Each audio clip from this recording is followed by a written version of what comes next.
The Bensons had been planning this trip for months, growing more and more excited each day. It was their first serious venture into the inner recesses of the Cascade Mountains, a rugged and breathtaking area of country where giant pines soared toward the heavens and craggy peaks stood like silent sentinels. Jason and Laura Benson had always dreamed of taking their children, Emily and Noah, on an adventure that would be exciting and one they would never forget. Finally, the day arrived. As they drove along the winding mountain roads, everyone was abuzz with excitement. Emily had her face pressed against the car window, her eyes fixed on the rolling vistas, while Noah kicked about in the back seat, his legs punching the air. "Are we there yet?" he requested the fifth time that hour. Laura giggled and ruffled his hair. "Almost, sweetheart," she said, her own enthusiasm mirrored in her eyes. Jason, focused on navigating the curving roads, glanced over at his wife and smiled. He recognized this trip as something special, a respite from the chaos of daily life, and a chance to truly immerse himself in the beauty of the great outdoors. When they finally reached their rented cabin, nestled among massive trees on the edge of a crystal lake, the sight took their breath away. The lake stretched before them, its surface shimmering in the golden sun of the afternoon, rimmed by an unbroken row of mountains in the distance. Jason pulled the vehicle over, and before it even removed the keys from the ignition, the kids were running for the water, their laughter echoing from amongst the trees. The first priority was getting a picture. Jason had brought along a professional-grade camera, eagerly anticipating taking each and every precious moment. "Let's have a family portrait," he stated, removing the camera from its case and putting it on a sturdy boulder. The rest huddled around him, grinning, as the self-timer counted down. The camera snapped, capturing the perfect moment, or so they thought. It wasn't until later that night, when Jason glanced at the picture, that he noticed something that tied his stomach into a living thing. As the flames in the cabin's fireplace spat and sputtered with heat, Jason stretched out on the couch, thumbing through the pictures he had taken during the day. His fingers hovered over the screen, admiring the way the sunlight had caressed across the lake, and how the mountains bid them adieu as a little family of perfection. But then, as he reached the picture of them standing together along the water, something caught his eye, something he hadn't noticed the first time. At first, he thought it was an illusion, a trick of the eye, a shadow, maybe, but as he brought his glasses up, his heart was racing. Behind them, near the trees, there was a figure. It was fuzzy, its outline partially concealed by the thick cover, but there was no mistaking it. There was someone there, and they had been seen. Jason's breath snagged. He turned the screen around to face Laura, low and pleadingly speaking. "Honey, look at this." Laura, who had been tucking Noah in, stepped over to look at the screen. Her smile vanished as she took in the picture.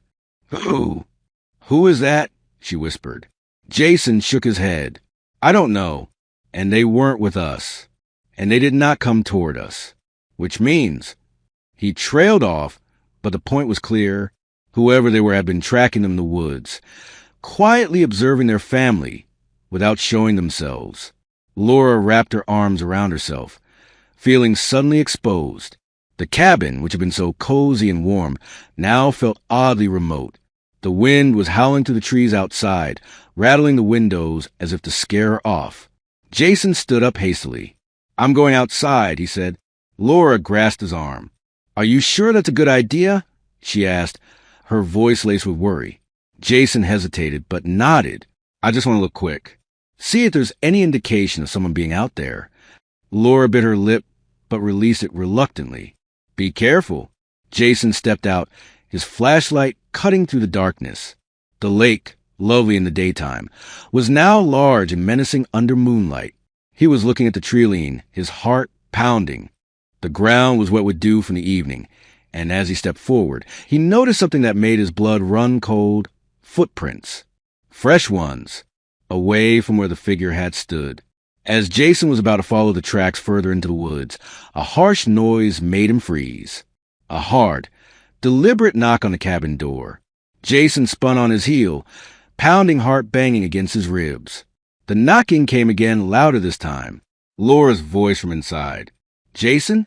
He was already walking, his flashlight twitching with each wild step.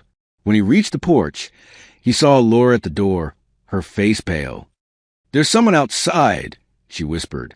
Jason scanned the area, his adrenaline rushing. "Did you get a glimpse of who it was?"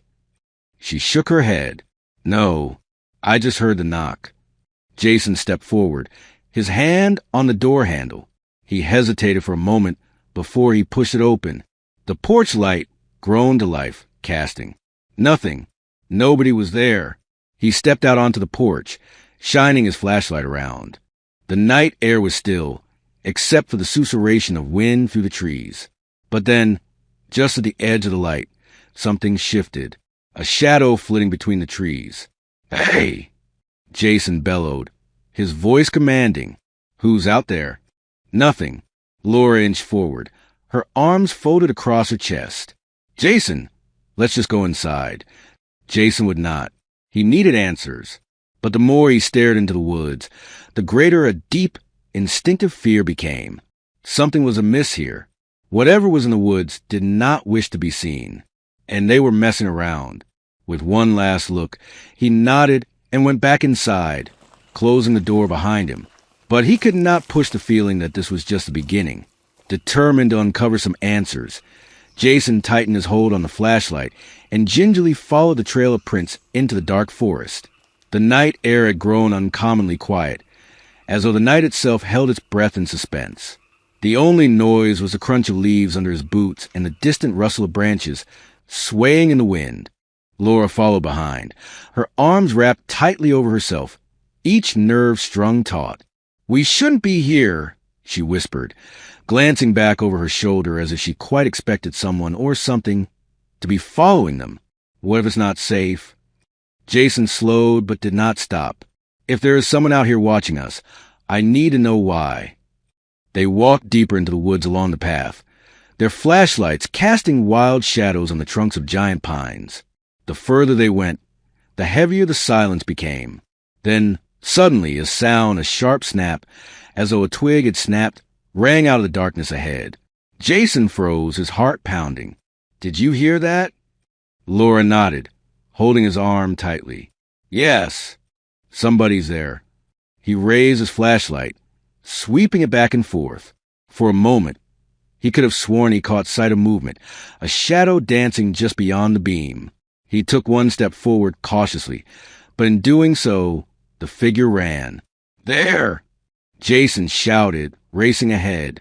The shadow shot rapidly across the trees, sliding between them with practiced ease. Jason pursued it, snapping twigs at his arms and face as he struggled forward. Laura hesitated a moment before going after him, gasping short, terrified breaths. The chase led them down a thin, winding path, deeper into the forest.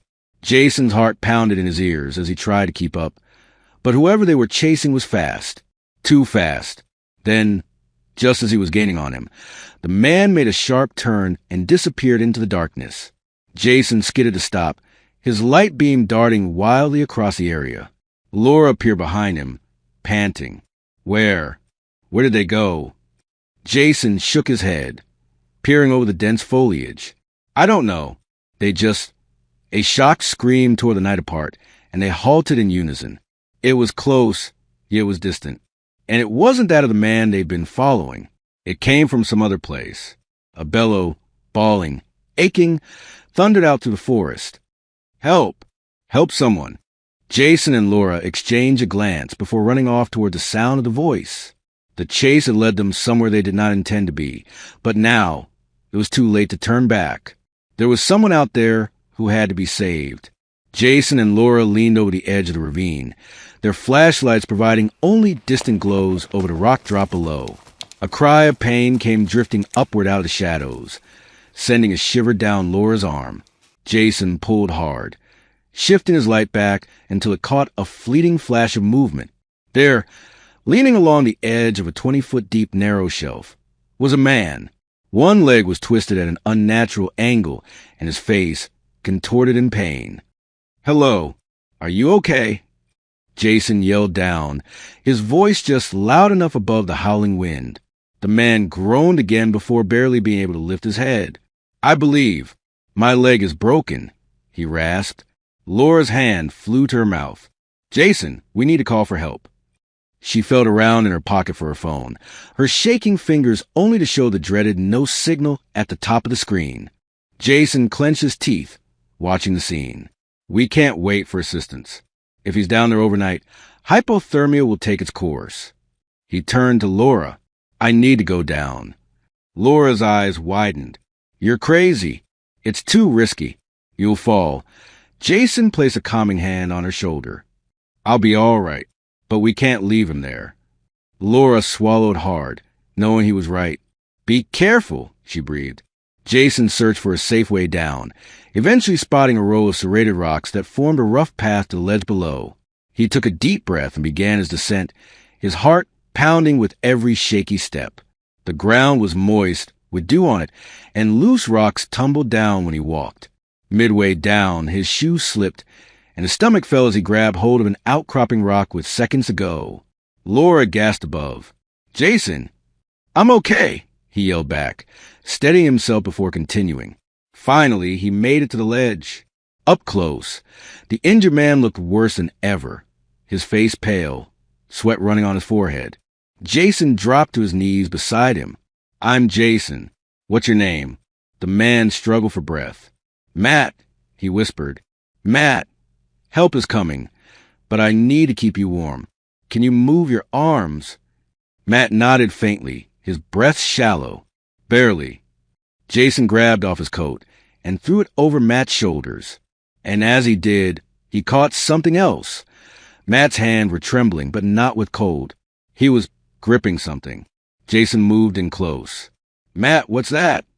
Matt's exhausted-looking eyes snapped to Jason. There's another one. A little boy. He's lost. Jason's heart jumped. A boy? Where? He moved forward, urgency racing through him as he whispered, What's he like? Matt gasped, his body trembling. I was searching for him, he said weakly. I saw him near the tree this morning. He was lost looking. Before I could reach him, I fell. And I've been stuck here ever since. Jason's head was spinning. A child, alone in these woods at night? The cold was dropping fast, and the woods were no place for a little boy to be on his own. Laura's voice sliced through his thinking from overhead. Jason, what is it? Jason looked up, his face solemn. Matt reports there's a missing child out here. Laura gasped, Oh my God! We have to find him, quick. Jason swung around to Matt. Do you know anything else? What did he look like? Matt's eyes screwed shut as he concentrated on recalling. Dark hair. Probably 6 or 7 years old. He was in a red jacket. Jason nodded. It wasn't a lot, but it was something to work with. Laura, we need to get a full search team called in. I'll help Matt up, and you try to get a signal. Laura nodded and ran off toward higher ground, shaking her phone in the air and hoping for even the most infinitesimal signal. Jason worked on Matt while Laura was gone. All right, let's get you out of here. He steeled himself and slowly guided Matt to a position from which he could pull him to safety. Matt clenched his teeth against the agony, gasping for air in short breaths. Jason knew they didn't have time, but he also couldn't afford to be too hasty and make Matt's injury worse. By the time Jason finally pulled Matt onto firm land, his arms shook with exertion. Laura came back, gasping. I made it. The rescue party is on its way, but they won't arrive for at least 30 minutes. Jason gazed at Matt, then at the charred forest. 30 minutes was too long to wait. If the kid was out there, they couldn't risk waiting a minute. I'm going after him, Jason announced. Laura grasped his arm. Jason, you don't even know where he is. Jason's eyes flashed with determination. Then I'll search every inch of this forest until I find him. Jason ran off, his flashlight cutting through the heavy cover. He started from Matt's rough outline, heading to where they'd last seen the boy.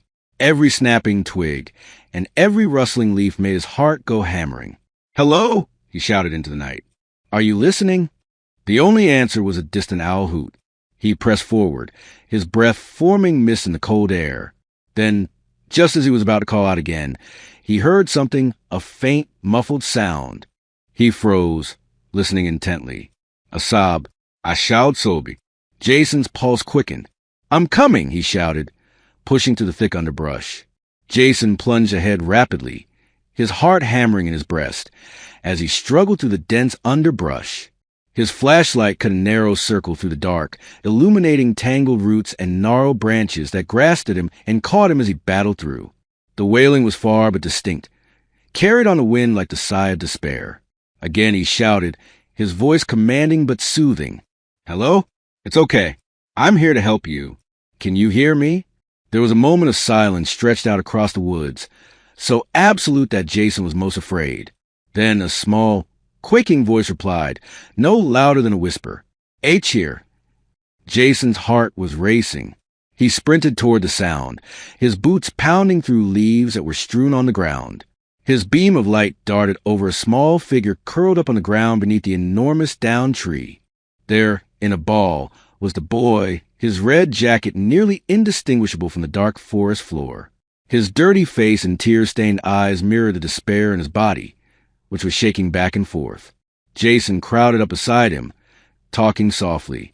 "Hey, friend, you're okay now. My name is Jason. What's yours?" The boy sniffed and wiped his nose on the jacket sleeve. To Toby. Jason's heart ached at the fear in the boy's eyes. "Toby, I'm going to get you out of here, okay? Can you get up?" Toby shook his head, grasping his knees. "I tried, but I lost my way, and I think I sprained my ankle." Jason's gaze dropped to Toby's foot, twisted at an angle to one side. It was not broken, but he could see the boy had taken quite a tumble. "Okay, no problem. I'll carry you. Just hold on tight." Jason scooped Toby up carefully into his arms. Toby clung to him like a lifeline, his little fists gripping Jason's jacket. Jason changed his grip and began walking back the way he had come. It would not be a comfortable walk with Toby's weight added on, but Jason did not care. Every step was moving them further from danger. As he made his way through the trees, he kept talking to Toby, soothing him. "Your dad's been looking for you, you know. He's worried about you." Toby's whisper was almost inaudible. "Daddy?" Jason nodded. "Yeah, he sprained his leg trying to get to you, but he's fine now, and you'll be fine soon, too." Toby took a little shuddering breath, as if the weight of fright had been lifted from his small shoulders. Jason strode on, knowing that with each step, they were bringing them both that much closer home. Jason felt his muscles screaming as he lugged Toby over the dark wood with the boy wrapped under his arm. He wasn't all that heavy, but combining his own balance with the uneven earth was no bargain. His own wind came in labor huffs as he stumbled on, his sweat flowing down the base of his neck even in cold weather. In the distance, he could hear Laura calling his name. Relief flooded him as he shouted back, "I've got him!" Moments later, Laura burst through the trees, her face contorted with worry. Her eyes widened as she saw the boy in Jason's arms. "Oh my God, is he okay?" Jason nodded. "He's shaken up and his ankles hurt, but he's safe." Laura exhaled in relief, rushing to attend to Toby. "You're going to be all right, honey. We're going to take you home to your dad." Toby hugged his arms around Jason more tightly, his small fingers clutching his jacket. "I want to see Daddy." Laura brushed the child's hair back from his face. "We're just about there, buddy." Abruptly, a far-off growl of thunder swept across the sky, and a couple of chilly raindrops pattered against Jason's nose. He stood up. The sky had grown much darker, oppressive storm clouds churning overhead above the trees. "We have to hurry," said Jason, readjusting his hold on Toby. "This storm's going to strike hard." Laura nodded, and they both made their way toward the clearing, where Matt was being treated by the rescue team. The wind was picking up, sending leaves swirling around them as the temperature dropped rapidly. As they emerged from the wood, the rescue team turned towards them, faces lighting up with surprise and relief. One of the medics hurried over. "You found him." Jason nodded. "He's cold and scared, and his ankle might be sprained." The medic carefully took Toby from Jason's arms, wrapping him in a warm thermal blanket. "We'll get him checked out." Nearby, Matt struggled to sit up, wincing from his injury. When he saw Toby, his expression crumbled. "Toby, Daddy." Toby cried out, reaching for him. The physician helped Toby over to Matt, who wrapped his son in a tight embrace. Matt's face streamed with tears as he whispered, "I thought I lost you." Toby sniffled, clinging to his father. "I was afraid, but Jason rescued me." Matt lifted his head to Jason, his eyes full of thankfulness. "Thank you. You saved my son's life." Jason swallowed the lump in his throat, shaking his head. "I just did what anyone would do." The rescue team was preparing to take Matt and Toby back to safety as the rain began falling in earnest. Jason and Laura moved back, watching as father and son were still clinging to each other in each other's arms. Jason could feel the fatigue seeping into his bones, but he felt a tremendous sense of satisfaction. While the tempest outside raged, Jason and Laura huddled in their cabin, wrapped in a blanket and sipping hot tea. The adrenaline had finally started to wear off, leaving them tired but contented. Their vacation had turned so much darker than they could have dreamed. But simultaneously, it had been one of the most fulfilling experiences of their lives. A light knock on the door startled them. Jason looked at Laura and then got up to answer it. Matt stood on the porch, a cast on his leg, but a twinkle of thanks in his eyes. Toby was behind him, holding on to his father's hand. "We just wanted to thank you once more," Matt said. "I don't know how we can repay you." Jason grinned. "You don't have to. Just take care of that little fella." Toby stepped forward suddenly, his small arms around Jason's leg. "Thank you for saving me," he gasped. Jason's voice choked as he mussed the boy's hair. "Anytime, buddy." As the father and son disappeared into the night, Jason closed the door and turned to Laura. She smiled smugly. Well, that was some vacation. Jason chuckled, pulling her into his arms. One will never forget. And while the tempest raged outside, the Benson family, for all it had been, felt safer than ever